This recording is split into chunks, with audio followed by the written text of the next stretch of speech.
I could say this as a prophecy. Yeah. You are the last generation of pastors. You. Your children will not put up with this rubbish. Your children. You. Mark my words. Read my lips. You are the last generation of pastors of this caliber.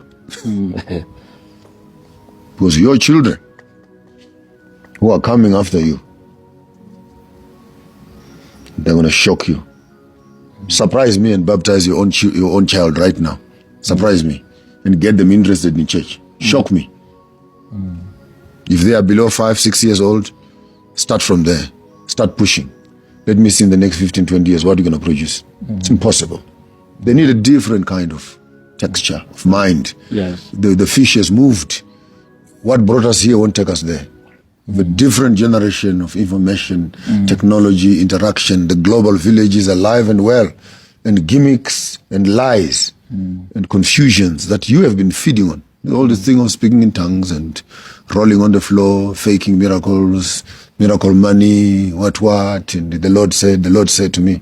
When they'll look on your face and say, what do you look like when he spoke to you? You will mumble words.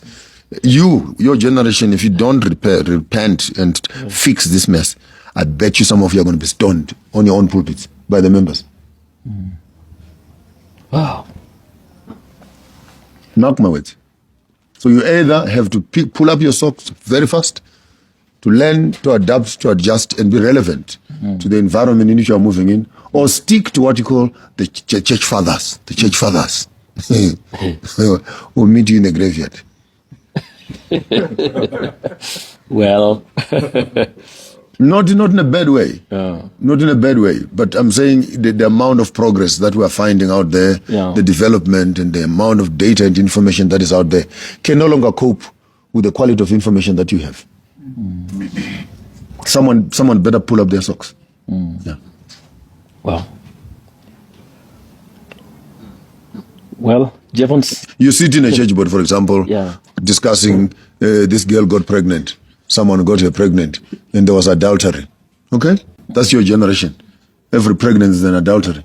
And the young girl comes up and says, no, I didn't commit adultery. It was artificial insemination. And your books don't have a balance or don't have a solution around artificial insemination. How do you judge them? They are pregnant, they have a child, but they didn't commit adultery.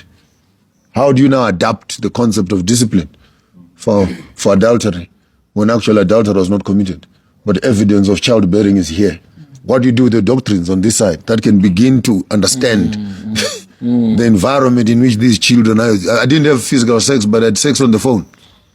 How do you begin to deal with children and congregation like that? It's a totally different fish. Totally different fish. You're not ready. You're not ready to even begin to understand the amount of brain wave that is overtaking our children. This one is Nuclear Maponga, just buried the old church without a coffin. He's announcing a generational apocalypse, not of faith, but of format.